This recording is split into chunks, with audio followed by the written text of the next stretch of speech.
बिस्मिल्लाहिर्रहमानिर्रहीम। नाज़रीन अस्सलाम वालेकुम, मैं हूँ इमरान वसीम। नाज़रीन, बड़ी ख़बर यह है कि इंडिया एक मरतबा फिर अपने राफ़ेल लड़ाका हथियारों को और अपने S-400 सिस्टम को बॉर्डर पे ले आया है। अब सवाल ये पैदा होता है, इस नई डेवलपमेंट के बाद क्या इंडिया एक मरतबा फिर जंग चाहता है, पाकिस्तान पर हमला करने का प्लान बना रहा है, या फिर ये सब कुछ लड़ाका हथियारों को बॉर्डर पे ला के खड़ा करना, S-400 के सिस्टम को बॉर्डर पे लेके आना, क्या ये इंडिया के दिफाई इक़दामात हैं? अपने दिफा में ये सब कुछ मोदी सरकार कर रही है। तो इस बड़ी ख़बर की डिटेल वीडियो लॉग में आपके साथ हम शेयर करने जा रहे हैं। पाकिस्तान पे एक और भी इल्ज़ाम लगाया है और मोदी सरकार की चीखें क्यों निकली हैं, किस बात पे निकली हैं, इन ख़बरों की डिटेल आगे चल के आपके साथ हम शेयर करेंगे। आसिम मुनीर का बड़ा फ़ैसला, पाकिस्तानियों तैयार हो जाओ, खुशखबरी आ रही है। तो पहली ख़बर से ब्लॉग का आगाज़ करने से पहले आपसे दरख्वास्त के चैनल को सब्सक्राइब कर लें, बेल आइकॉन का बटन प्रेस करें। वीडियो पसंद आए तो इसे लाइक और शेयर ज़रूर कीजिएगा। नाज़रीन, 2 दिन पहले आपके साथ हमने ख़बर शेयर की, नहीं कल हमने आपके साथ ये ख़बर शेयर की कि एक 4 मुल्की इत्तेहाद बन रहा है और उस इत्तेहाद में बांग्लादेश है, उसमें अफ़गानिस्तान है, पाकिस्तान है और चीन है। और मैंने आपको ये भी बताया था उस ख़बर में कि बांग्लादेश के जो अबूरी वज़ीर आज़म हैं डॉक्टर यूनुस, उनकी तरफ से एक स्टेटमेंट दिया गया है और वो स्टेटमेंट है जो इंडिया का सिलीगुड़ी जो कॉरिडोर है उससे मुतल्लिक़, क्योंकि वो 22 किलोमीटर की पट्टी है और वो 22 किलोमीटर की जो पट्टी है, जो कि 100, 200, 300, 400 किलोमीटर की है, जितनी भी है आई डोंट नो, लेकिन उसकी चौड़ाई इतनी है और उस पट्टी से गुज़र के इंडिया जो है उसके जो 7 रियासतें हैं, उन रियासतों के साथ वो कॉरिडोर भारत को कनेक्ट करता है। और इस पट्टी के एक तरफ नेपाल है, दूसरी तरफ बांग्लादेश है और एक साइड पे भूटान है।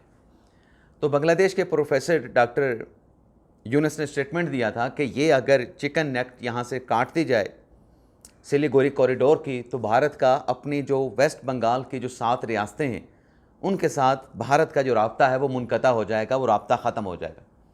और ये बात बिल्कुल उनकी ठीक थी, क्योंकि भारत की तरफ से जब से शेख हसीना वाजिद की हुकूमत ख़त्म हुई है, इंडिया जो है वो नई हुकूमत को जिस तरीके से ख़ातिर में नहीं ला रहा था और धमकी अमेज़ पैगामात पहुँचाए जा रहे थे, यानी कू की बात हो रही है कि डॉक्टर यूनुस की हुकूमत का तख्ता उठ दिया जाए, वहाँ पे एक और फ़ौजी बगावत करवा दी जाए और जो शेख हसीना वाजिद के जो वहाँ पे बड़े असासे अहम ओहदों पे जो है उनके ज़रिए कोई मार्शल लगा दिया जाए। तो उस पे फिर डॉक्टर मोहम्मद यूनुस ने स्टेटमेंट दिया कि इंडिया अपनी औकात में रहे और चाइना के साथ दिफाई हथियारों के मुआहदे भी बांग्लादेश करने जा रहा है। तो इसी सिलसिले में नाज़रीन ये डेवलपमेंट हुई है कि इंडिया अपने राफेल फाइटर जेट्स को और S-400 के सिस्टम को बॉर्डर पे लेके आया है। अब ये जो बॉर्डर पे लेके आना है, ये मशरक़ी बॉर्डर वो है जहाँ पे ये सिलीगुड़ी कॉरिडोर है और वहाँ पे रिपोर्ट्स ये आ रही हैं कि इंडिया ने पूरा वहाँ पे एक दिफाई कला बना दिया है ताकि बांग्लादेश और चाइना मिलके किसी किस्म की कोई ऐसी चीज़ ना कर सकें जिससे इंडिया की 7 रियासतों का जो राब्ता है सिलीगुड़ी कॉरिडोर के ज़रिए वो राब्ता मुनक़ता ना हो। तो वहाँ पे रिपोर्ट ये आ रही हैं कि मोदी सरकार ने, इंडियन गवर्नमेंट ने अपने जो राफेल तैयारे हैं उनको ला के खड़ा कर दिया है और S-400 का जो दिफाई निज़ाम है वो भी वहाँ पे नस्ब कर दिया गया है। अब उस साइड से तो भारत को पहले कोई ख़तरा नहीं था, शेख हसीना वाजिद की हुकूमत थी, हंसी खुशी सब रह रहे थे आपस में मिलजुल के। और क्यों रह रहे थे ये भी बांग्लादेश के अवाम को पता चल चुका है कि शेख हसीना वाजिद ने इंडिया के साथ, मोदी सरकार के साथ प्यार मोहब्बत की ये जो पींगे हैं मुल्की ताल्लुकात के हवाले से ये क्यों बढ़ा रखी थी। इंडिया के मफादात का तहफ़्फ़ुज़ हो रहा था। तो ये पहली मरतबा अब इंडिया ने वहाँ पे जाके अपने फ़ाइटर जेट्स जो हैं और जो S-400 का सिस्टम है वहाँ पे उसको ला के रख दिया है, ताकि कुछ ऐसा ना हो जिसकी वजह से ये चिकन नेक जो है इस कॉरिडोर की कट जाए और वो जो पूरा एक बांग्लादेश से भी बड़ा 7 रियासतों का जो रकबा है इंडिया का वो उससे कट जाए। तो भारत दरअसल डर गया है और दिफाई पोजीशन के लिए दिफा के लिए वहाँ पे ला के ये चीज़ें रखी गई हैं, लेकिन कोई बईद नहीं कि दिफा के लिए रखी गई चीज़ों को इंडिया जो है वो जारियत के लिए भी इस्तेमाल करे। अच्छा, एक तरफ राफ़ेल तैयारे ला के वहाँ पे खड़े कर दिए गए हैं कॉरिडोर पे, और दूसरी तरफ इंडिया इल्ज़ाम क्या लगा रहा है?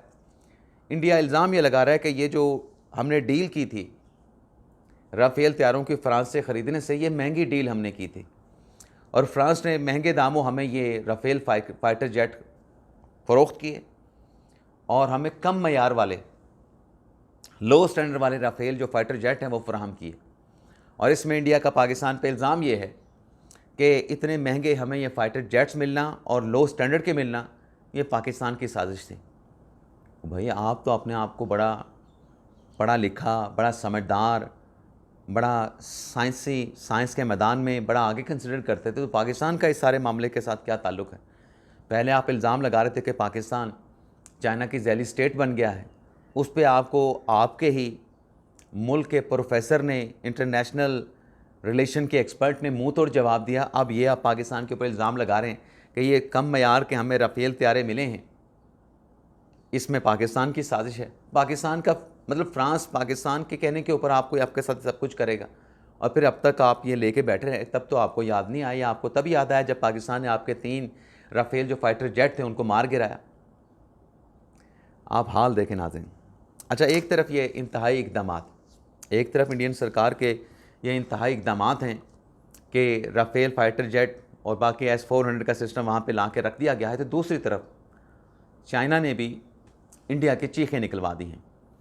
इतलात नाज़रीन ये आ रही हैं, रिपोर्ट ये है, मैं आपके साथ रिपोर्ट शेयर करने जा रहा हूँ कि अगर इंडिया जो है वो सिंध तास का मुआहिदा बहाल नहीं करता, उसको अबेंस में रखता है, सस्पेंड रखता है, तो ऐसी सूरत में ब्रह्मपुत्रा रिवर, ब्रह्मपुत्रा जो कि चीन से इंडिया में दाखिल होता है, जो कि इंडिया के टोटल मीठे पानी के ज़खायर का 30% है, जो कि इंडिया के बिजली पैदावार में 40% पानी फराहम करता है। अगर इंडिया इंडस वाटर ट्रीटी का मुआहिदा अबेंस में रखता है, तो इस सूरत में चीन जो है वो दरियाए ब्रह्मपुत्रा का जो पानी है उसे बंद करने पे मजबूर कर सकता है। और ये रिपोर्ट है नाज़रीन डिप्लोमेटिक मैगज़ीन की। डिप्लोमेटिक मैगज़ीन क्या कह रहा है कि अगर ये नहीं करते, सिंध तास का मुआहिदे को बहाल नहीं करते, तो ऐसी सूरत में फिर ब्रह्मपुत्रा का जो पानी है वो चाइना भी रोक सकता है। इसके अलावा नाज़रीन अच्छी खबर ये है कि राफ़ेल का तो जनाजा पाकिस्तान ने निकाला, लेकिन पाकिस्तान के JF थंडर की जो ललकार पूरी दुनिया तक गई, JF थंडर की जो उड़ान थी, जो दुनिया ने देखी कि कैसे 6 इंडिया के फाइटर जेट्स पाकिस्तान ने मार गिराए, जिसमें JC-10 भी शामिल था। दोनों फाइटर जेट्स की, J-10C की और JF थंडर 17 की दुनिया में धाक बिठा दी गई है, दाग बैठ गई है और डिमांड्स आ रही हैं। डिमांड्स क्या है नाज़रीन? अज़रबैजान पाकिस्तान से 40 JF थंडर ब्लॉक 3 के 40 JF थंडर ख़रीदने के लिए तैयार हो चुका है, और ये जो डील है वो $4.2 बिलियन की होगी, यानी 4.2 अरब की एक ख़तीर रकम से अज़रबैजान पाकिस्तान से 40 JF थंडर ख़रीदेगा, पाकिस्तान से ख़रीदेगा। और ये अब तक की नाज़रीन पाकिस्तान की सबसे बड़ी डील होगी कि इतनी बड़ी अमाउंट के इतने ज़्यादा जो फाइटर जेट्स हैं पाकिस्तान बना के अपने दोस्त मुल्क अज़रबैजान को देगा। तो ये पाकिस्तानियों के लिए एक बहुत बड़ी खुशखबरी है। एक तरफ भारत की चीखें हैं कि राफ़ेल की डील में हमारे साथ धोखा हो गया, दूसरी तरफ पाकिस्तानियों के लिए एक अच्छी खबर है।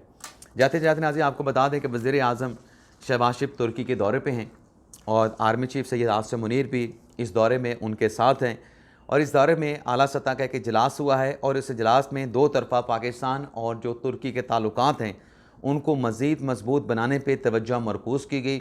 और तुर्की ने पाक भारत जंग के दौरान जो पाकिस्तान का साथ दिया, उस सपोर्ट पे पाकिस्तान के वज़ीर आज़म ने, पाकिस्तान के आर्मी चीफ़ ने, जो प्रेसिडेंट हैं तुर्की के, उनका शुक्रिया जो है वो अदा किया।